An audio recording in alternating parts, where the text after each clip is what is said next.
Hello friends, कैसे हैं आप सभी लोग। आई होप आप सब लोग बिल्कुल ठीक होंगे।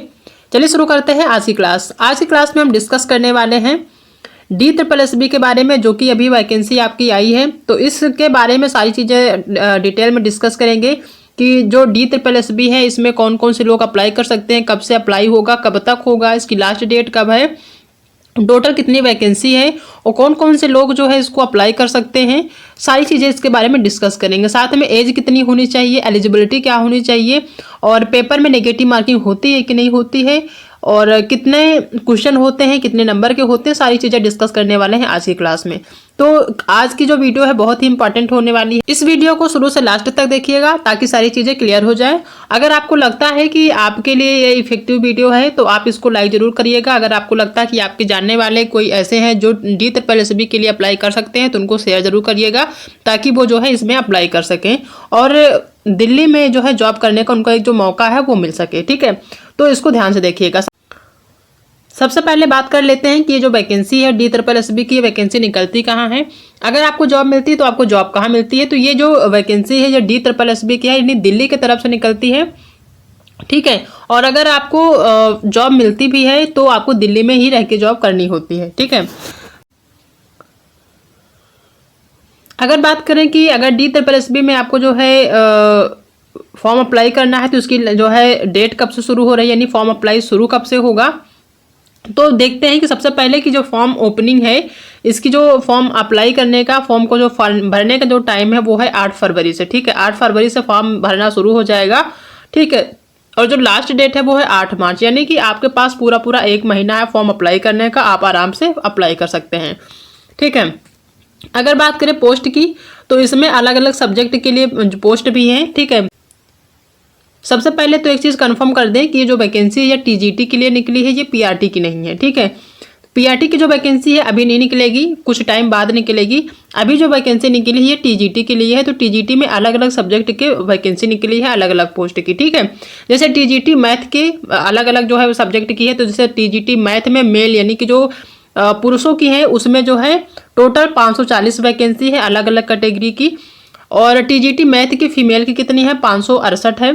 TGT फिर जो है इंग्लिश की अगर कहें, ठीक है, तो उसमें 413 है और फीमेल की 379 है। तो इसी तरह सारे सब्जेक्ट की अलग अलग पोस्ट इसमें निकली, अलग अलग वैकेंसी निकली है। ठीक है, तो ये सारे जो है टोटल अगर इसकी बात करें कितनी पोस्ट है तो टोटल 5118 पोस्ट इसके लिए DSSB TGT की तरफ से जो है निकली है। ठीक है, PRT की वैकेंसी अभी नहीं है, लेकिन आने वाले 1 से 2 महीने में, यानी इसके जब अगर फॉर्म अप्लाई हो जाएगा मार्च में ही इसके बाद जस्ट देखने को मिलेगा आपको PRT का जो है वैकेंसी। ठीक है, अब बात करें कि जो DSSB की वैकेंसी निकली है इसमें कौन कौन से लोग अप्लाई कर सकते हैं। तो सबको आप सभी को बता दें कि ये जो वैकेंसी है TGT की निकली है।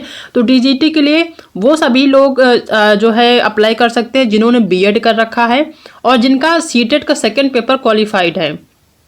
ठीक है, जो जिन लोगों का अगर वो उन्होंने BEd किया हुआ है, अगर उनका जो है सेकंड पेपर क्वालिफाइड नहीं है, फर्स्ट है, तो उसमें नहीं कर सकते हैं। उन्होंने BEd किया हो सबसे पहली बात, और जो है BEd के बाद जो है उनका जो सेकंड पेपर होता है CTET का वो क्वालिफाइड होना चाहिए, 90 नंबर या 90 से ऊपर होना चाहिए। क्योंकि आप दिल्ली में जाएंगे, अदर स्टेट इसमें जो है लागू है, आप किसी भी स्टेट के हैं, जरूरी नहीं कि DSSB वैकेंसी जो निकली दिल्ली से निकली तो सिर्फ दिल्ली के ही कैंडिडेट होंगे, या ऐसा नहीं है। इसमें सभी स्टेट के जो कैंडिडेट हैं एग्जाम दे सकते हैं। ठीक है, बस एक शर्त होनी चाहिए कि उनका जो है BEd होना चाहिए, साथ में जो है जो CTET का सेकंड पेपर यानी जूनियर का जो पेपर होता है वो उनका क्वालिफाइड होना चाहिए, वो भी 90 या 90 से ऊपर होने चाहिए। आप अदर स्टेट के होंगे, आप दिल्ली जाएंगे तो वहाँ पे आप जो है जनरल में आपको काउंट किया जाएगा। ठीक है, तो एक चीज़ क्लियर हो गई कि इसमें जो PRT वाले हैं, या फिर यूँ कह लें कि जिन्होंने BTC या DLED किया हुआ है और वो जो है चाहें तो वो नहीं भर सकते। BEd किए हों, साथ में उनका CTET का सेकंड पेपर क्वालिफाइड होना चाहिए अच्छे नंबर से, या कहने का मतलब 90 या 90 से ऊपर होना चाहिए। ठीक है, तो वो लोग जो है अप्लाई कर सकते हैं। और इसमें रही बात जो है एज की, तो इसमें जो है एज भी अच्छा खासा मिल रहा है। अगर बात करें जनरल की मेल की तो वो 32, जिन लोगों का जो है 32 है एज है, 32 एज तक के जितने भी लोग हैं, जितने भी मेल हैं, वो जो है इसके लिए अप्लाई कर सकते हैं। अगर फीमेल की बात करें तो 18 से 40 यूँ कह लें कि 40 वर्ष तक की जितनी भी महिलाएं हैं वो जो है इसके लिए अप्लाई कर सकती हैं। बस इतना होना चाहिए कि वो बीएड की हूँ, साथ में जो है उनका सीटेट का सेकंड पेपर क्वालिफाइड होना चाहिए। ठीक है, तो ये जो है सारी चीज़ें आ गई होंगी आपको समझ में। ठीक है, ये चीज़ें समझ में आ गई होगी कि आपका जो फॉर्म अप्लाई शुरू हो जाएगा 8 तारीख से, तो जिनको अप्लाई करना 8 से शुरू हो जाएगा, 8 से अप्लाई कर सकते हैं और 8 मार्च तक ये जो है फॉर्म भरा जाएगा। ठीक है, ये सारी चीज़ें क्लियर हो गई होंगी। अब बात करते हैं कि इसका जो पेपर होता है कौन कौन कितने पेपर होते हैं और कितने नंबर के होते हैं, निगेटिव मार्किंग होती है कि नहीं होती, वो भी हम डिस्कस कर लेते हैं।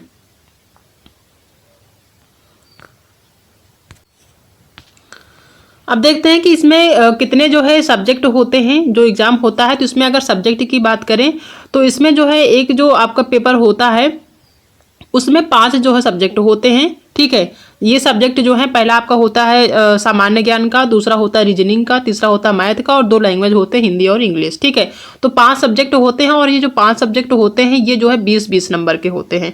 टोटल जो पेपर होता है वो 200 नंबर का होता है। तो एक जो आपका पेपर होता है उसमें 5 सब्जेक्ट होते हैं 20-20 नंबर के, यानी 100 का नंबर का होता है।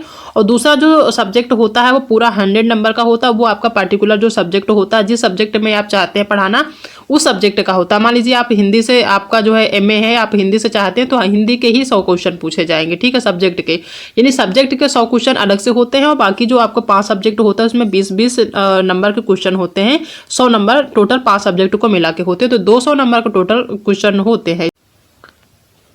तो ये जो पेपर होता है 200 नंबर का होता है। पहला जो होता है उसमें 5 सब्जेक्ट होते हैं 20-20 नंबर के होते हैं 100 नंबर का। और दूसरा जो सब्जेक्ट होता है उसमें सेक्शन बी के नाम से जो है दिया हुआ है, इसमें जो है किसी पार्टिकुलर आपका जो सब्जेक्ट है उसके जो है 100 क्वेश्चन होते हैं। तो टोटल आपका 200 मार्क्स का होता है। ठीक है, रही बात निगेटिव मार्किंग की, जो सबसे इंपॉर्टेंट है, तो इस पेपर में निगेटिव मार्किंग होती है। निगेटिव मार्किंग होती कितने की? ये होती है 0.25 मार्क्स की। ठीक है, इसको जानना बहुत ज़रूरी है। अगर आप DSSB के एग्जाम देने जाते हैं TGT के लिए तो ये जानना जरूरी होता है कि इसमें निगेटिव मार्किंग भी होती है। जैसे आपका टेट हो गया, सीटेट हो गया या सुपर टेट हो गया, तो उसमें क्या होता है कि आपका निगेटिव मार्किंग नहीं होता, लेकिन इसमें निगेटिव मार्किंग होती है।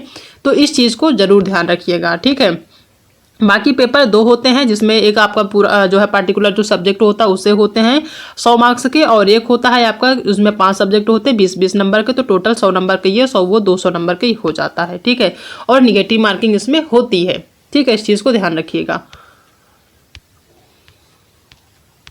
ठीक है, तो ये सारी चीज़ें डिस्कस कर लिया हमने और बाकी चीज़ें इसमें कुछ ज़्यादा है नहीं। और अगर आपको इसको डिटेल में देखना है तो हम इसको जो है क्या करेंगे, अपने टेलीग्राम चैनल पर शेयर कर देंगे, वहाँ देख लीजिएगा। दूसरी बात, जो एज रिलैक्सेशन की है तो इसमें एज का भी कुछ छूट दिया गया है। ठीक है, तो इसमें अलग अलग कैटेगरी के हिसाब से वो एज की छूट दिए गए हैं, ये आप देख सकते हैं।